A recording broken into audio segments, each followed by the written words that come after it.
Morning, all of you. Today we are going to continue the topic separation of mixture in chapter number 2. Separation of mixture is nothing but the different techniques through which we can separate the different types of mixtures or different types of combination as solute or solvent present in them. Electromagnet is one of the methodology or different techniques through which we can separate the electronic waste or electronic items or magnetic material from the different types of waste. So electromagnets क्या होता है? सबसे पहली बात हम लोग देखते हैं इलेक्ट्रोमैग्नेट्स क्या होता है.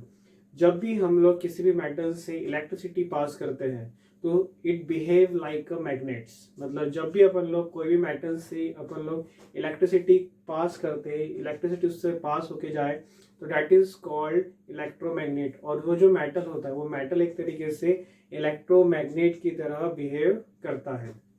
सो electromagnet is a technique in which the mixture contains in iron through which it can be separated by magnets. मतलब ऐसे कंटेंट ऑफ आयरन जिसके मतलब ऐसा वेस्ट जिसके अंदर आयरन प्रेजेंट हो और उन आयरन के मटेरियल्स को अपन लोग इलेक्ट्रोमैग्नेट्स के थ्रू सेपरेट्स करें तो that is called here electromagnets. और इन इलेक्ट्रोमैग्नेट्स की हेल्प से हम लोग बहुत सारा ई वेस्ट या फिर बहुत सारा हम लोग इलेक्ट्रॉनिक वेस्ट को सेपरेट करते हैं किसी भी गार्बेज से या फिर किसी भी डंप यार्ड से. तो इलेक्ट्रोमैग्नेट्स एक तरीके से एक ऐसी मेथडोलॉजी है या फिर एक ऐसा ब्रीफ डिस्क्रिप्शन है जिनकी हेल्प से हम लोग बहुत सारे इलेक्ट्रॉनिक वेस्ट को या फिर बहुत सारे आयरन मटेरियल्स को किसी भी गार्बेज से हम लोग इसको अलग कर सकते हैं. So that is called here electromagnet. Electromagnets का जो बेसिक एग्जांपल है हम लोग कह सकते हैं सेपरेशन ऑफ स्क्रैप आयरन. जो भी हमारे पास स्क्रैप होता है, जो भी इलेक्ट्रॉनिक वेस्ट का हमारे पास स्क्रैप होता है, इस स्क्रैप को के अंदर से अपन लोग आयरन मटेरियल्स को अलग कर सकते हैं. एक क्रेन होती है, उस क्रेन के अंदर हमेशा highly powered highly magnetised electromagnets present होता है और उन्हीं इलेक्ट्रोमैग्नेट की हेल्प से अपन लोग उन गार्बेज के अंदर से बहुत सारे इलेक्ट्रॉनिक वेस्ट को या फिर बहुत सारे अपन लोग आयरन मेटलाइज्ड कंपोनेंट्स को अपन लोग उससे अलग कर सकते हैं. That is the methodology of electromagnets. एक बेसिक बहुत बड़ी चीज होती है that is called iron filling. Iron filings क्या होता है? आयरन फिलिंग्स मतलब होता है कि जितनी भी सैंड है उन सैंड के अंदर हमें बहुत सारे आयरन के पार्टिकल्स मिलते हैं. ठीक है, हम लोग बहुत एग्जाम्पल करते हैं, बहुत एग्जाम्पल देखते हैं. सपोज कीजिए मेरे पास बहुत सारी सैंड है और उस सैंड के अंदर अगर मैं मेटल प्लेस कर दूं, अगर मेटल रख दूं या फिर मैं कोई मैग्नेट रख दूं तो अगर मैग्नेट के आसपास हमेशा देखना कि बहुत सारे आयरन के कंटेंट्स प्रेजेंट हो जाते हैं, जिसको हम लोग कहते हैं यहाँ पर आयरन फिलिंग्स. जितने भी आयरन फिलिंग्स होते हैं ये सारे आयरन फिलिंग्स हमको मैक्सिमम सैंड के अंदर से मिलते हैं क्योंकि सैंड के अंदर बहुत सारे ऐसे आयरन मटेरियल्स होते हैं जो एक तरीके से मैग्नेटाइज्ड फॉर्म में प्रेजेंट्स होंगे. ठीक है, तो जितने भी आयरन के कंपोनेंट्स हैं हम लोग उन सैंड के अंदर से निकाल के कह सकते हैं कि हमारे लिए क्या एक तरीके से आयरन फिलिंग्स कंटेंट है, आयरन फिलिंग मटेरियल्स है. और इन्हीं आयरन फिलिंग्स को अपन लोग डिफरेंट टेक्निक्स या फिर डिफरेंट यूटिलाइजेशन के लिए अपन लोग इस्तेमाल करते हैं. तो that is the method of here electromagnets.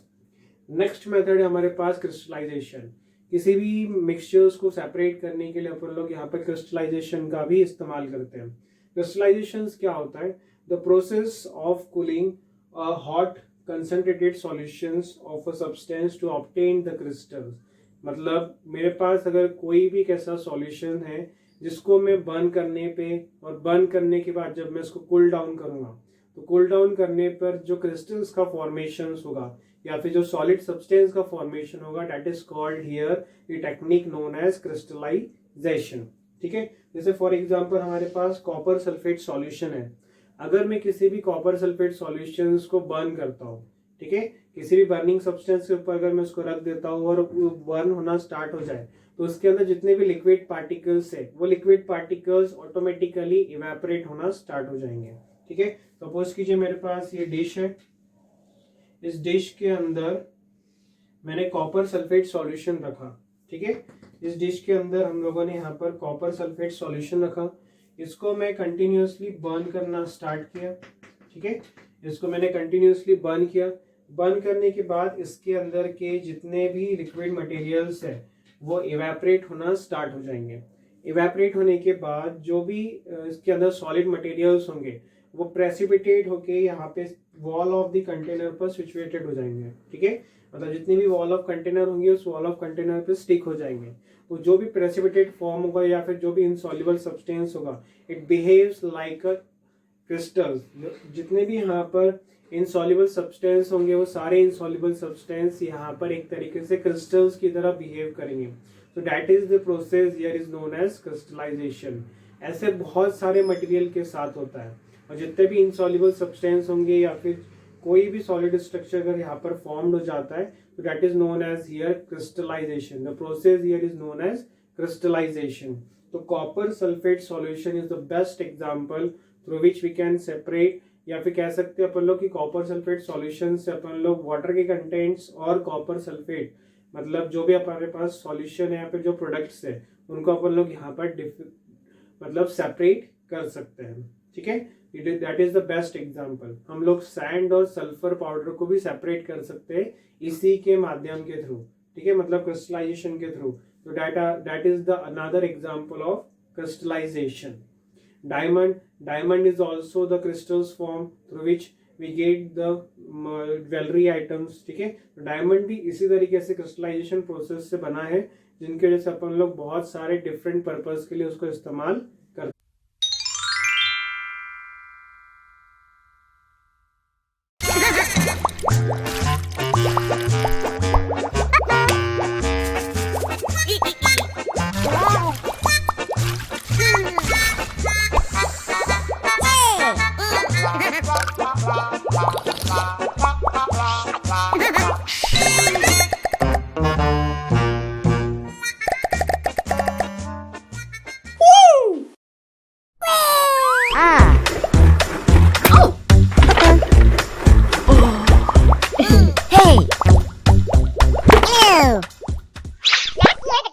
Huh?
Here, next is chromatography. Chromatography is a technique of separating two or more dissolved solids which are present in the solution in very small quantities. Chromatography actually में एक ऐसी technique है जिसमें बहुत सारे solutions या फिर दो से ज़्यादा सॉल्यूशंस हमेशा एक साथ प्रेजेंट्स होंगे और उन्हीं सॉल्यूशंस को जब हम लोग एक साथ सेपरेट करते हैं तो that is known as here chromatography. Chromatography हमेशा कोई भी टाइप्स या फिर डिफरेंट कॉम्बिनेशन ऑफ सॉल्यूशंस को हमेशा सेपरेट करने के लिए अपन लोग इसका इस्तेमाल करते हैं. जितने भी हम लोग क्रोमेटोग्राफी मेथड्स ऑफ सेपरेशन का इस्तेमाल करेंगे ये हमेशा मेथड ऑफ सेपरेशन किसी न किसी पेपर्स के थ्रू या फिर किसी न किसी साइंस लैब में अपन लोग इसका इस्तेमाल करते हैं. Chromatography it is used in a forensic lab. ये हमको कोई भी फॉरेंसिक लैब या फिर लेबोरेटरीज में अपन लोग इसका इस्तेमाल हमेशा करते हैं. किसी पेपर से इंक को सेपरेट करने की जो प्रोसेस होती है वो भी एक तरीके से हम लोग देखते हैं कि यहाँ पर क्या होता है, क्रोमेटोग्राफी होता है. क्रोमेटोग्राफी सिंपल सी टेक्निक से जिससे अपन लोग कोई भी सॉलिड पार्टिकल्स को या फिर एड्सॉर्ब पार्टिकल्स को, ठीक है, किसी भी एड्सॉर्ब पार्टिकल्स को हम लोग किसी भी सरफेस से सेपरेट कर सकते हैं. ठीक है, सपोज कीजिए ये पूरा एक पेपर है और इस पेपर से हम लोगों ने इंक से लिख दिया है. अगर इस पेपर को या फिर इस इंक के पार्टिकल को इस पेपर से अगर अलग करना हो तो हम लोग क्रोमेटोग्राफी का इस्तेमाल करते हैं. It is used to separate small amount of product of chemical reactions. ठीक है, मतलब जो भी केमिकल रिएक्शंस होंगी उन केमिकल रिएक्शंस में अगर हमारे पास कोई भी डिफरेंट सॉल्वेंट्स प्रेजेंट है उन सॉल्वेंट्स को सेपरेट करने के लिए अपन लोग क्रोमेटोग्राफी पेपर्स का या फिर क्रोमेटोग्राफी मेथड का इस्तेमाल करते हैं.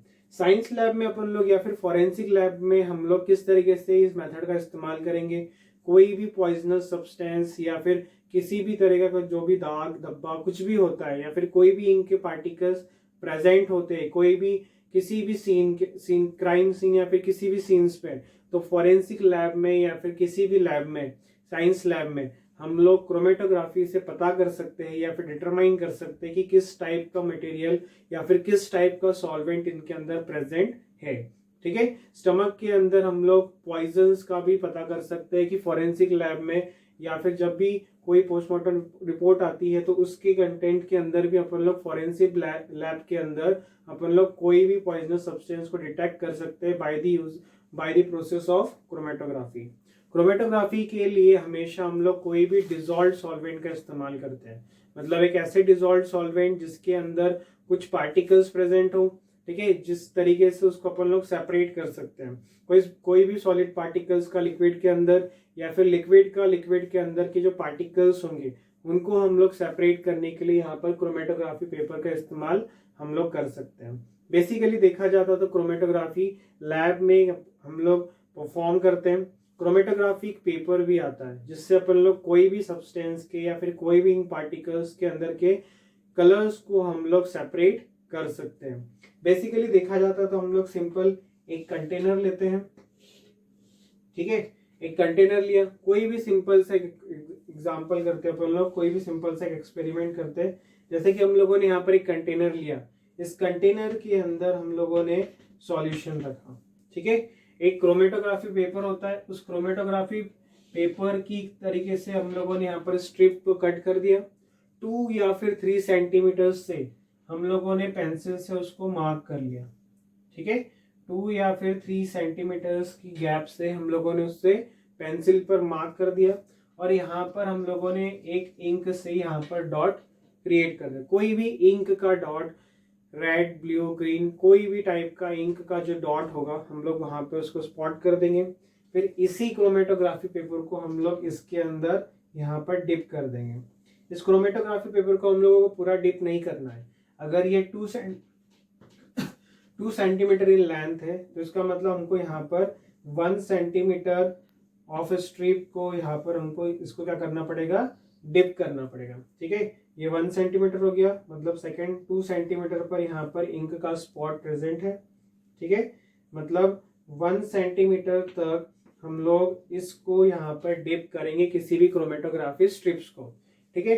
आफ्टर 15 मिनट्स या फिर आफ्टर 20 मिनट्स या फिर आफ्टर 25 मिनट्स हम लोग यहाँ पर ये ऑब्जर्व करेंगे, ये जो इंक का पार्टिकल्स है ना, ये इंक के पार्टिकल्स के अंदर जितने भी सॉल्वेंट्स प्रेजेंट होंगे, 2 सॉल्वेंट या फिर 3 सॉल्वेंट्स जब भी इनके अंदर प्रेजेंट्स होते हैं, तो इन सॉल्वेंट्स में क्या हो जाएगा, ये सॉल्वेंट्स अपनी ओरिजिनल पोजीशन को छोड़ के, ठीक है, वो सॉल्वेंट अपनी ओरिजिनल पोजीशन को छोड़ क्या करेगा, इस तरीके से यहाँ पर ये जमा हो जाएगा, ठीक है। सपोज कीजिए ये 2 सॉल्वेंट का मिक्सचर्स है, तो जितने भी 2 सॉल्वेंट्स होंगे वो यहाँ पर इस तरीके से इस फॉर्म में क्या होंगे, सेपरेट होना स्टार्ट हो जाएंगे, ठीक है। मतलब आपको यहाँ पर कोई भी इंक का स्पॉट प्रेजेंट नहीं होगा। That is known as here chromatography. और इसी क्रोमेटोग्राफी में हमको मिनिमम 2 सॉल्वेंट या फिर 2 पार्टिकल ऐसे मिलेंगे या फिर 2 सब्स्टिट्यूट पार्टिकल ऐसे मिलेंगे जिनकी वजह से वो पार्टिकल्स प्रिपेयर्ड हुआ है या फिर जिनकी वजह से वो सॉल्वेंट का फॉर्मेशन हुआ है। और वो जितने भी सॉल्वेंट्स होंगे उन सॉल्वेंट्स से हम लोग बहुत सारे different types of solutions create कर सकते हैं। सॉलिड लिक्विड, लिक्विड लिक्विड, है ना, ऐसे different types of colloidal solution अपन लोग यहाँ पर प्रिपेयर कर सकते हैं या फिर बना सकते हैं। तो that is the method of chromatography. Suppose कीजिए यहाँ पर हम लोग पानी का भी इस्तेमाल कर सकते हैं या फिर अल्कोहलिक सॉल्यूशंस का भी इस्तेमाल कर सकते हैं, ठीक है। अगर वो इंक का पार्टिकल एकदम स्ट्रांग है, एकदम उसके अंदर स्ट्रॉन्गेस्ट बॉन्डिंग है, तो हम लोग यहाँ पर अल्कोहल विथ वाटर का इस्तेमाल करते हैं या फिर सिंपल वाटर का भी हम लोग यहाँ पर इस्तेमाल कर सकते हैं या फिर कोई डिफरेंट सॉल्यूशन का इस्तेमाल करते हैं as it is depend upon the nature of solvent. मतलब हमेशा ये नेचर ऑफ सॉल्वेंट के ऊपर डिपेंड करता है कि सॉल्वेंट का नेचर कैसा होगा। अगर सॉल्वेंट हार्डेस्ट सब्सटेंस से स्ट्रॉन्गेस्ट बॉन्डिंग है, केमिकल फॉर्मूला या फिर केमिकल सब्सटेंस अच्छे से मिक्सड अप है, तो हम लोग एकदम स्ट्रॉन्ग सॉल्वेंट या फिर स्ट्रॉन्ग सॉल्यूशंस का इसके अंदर इस्तेमाल करते हैं, ठीक है। तो that is the process of here chromatography.